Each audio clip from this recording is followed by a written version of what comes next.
Over the last few years, we have developed the design for the project, and the project that we're now putting forward to planning is extremely well considered. At every step in the way, we've put environment and people at the forefront. The project was first identified as a potential site for offshore wind development in the late 1990s, and then it was developed from that into the early 2000s.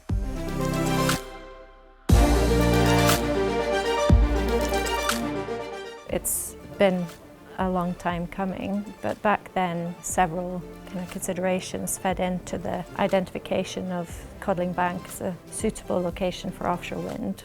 For example, key considerations included obviously environmental sensitivities, proximity to grid connection, for example, and also things like water depth. So how constructible is the site as well.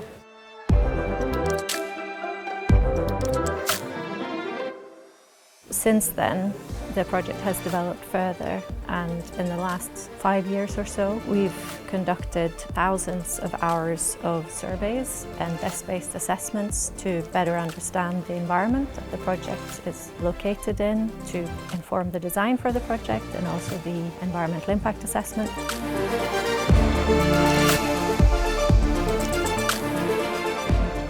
The cable routes, the landfall locations and all the onshore infrastructure has been designed around environmental sensitivities such as archaeological features, benthic habitats, seabed habitats essentially, and other sensitive receptors. Obviously technical feasibility, current infrastructure. Poolbeg Peninsula is very busy with infrastructure as we know, and also land availability.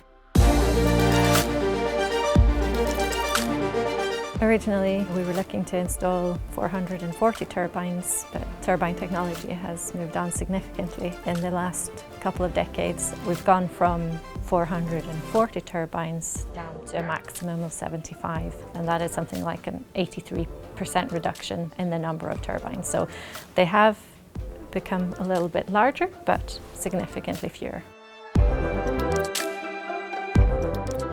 Ultimately, what's determined our cable route is the grid connection location. So we need to export the energy produced by the turbines to an air grid substation so that it can be transported to the end users ultimately.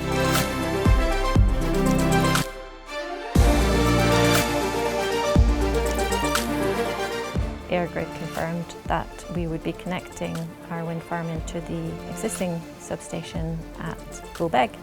So ultimately then allowed us to develop the design for the infrastructure we will need to build at Poolbeg to accommodate this connection.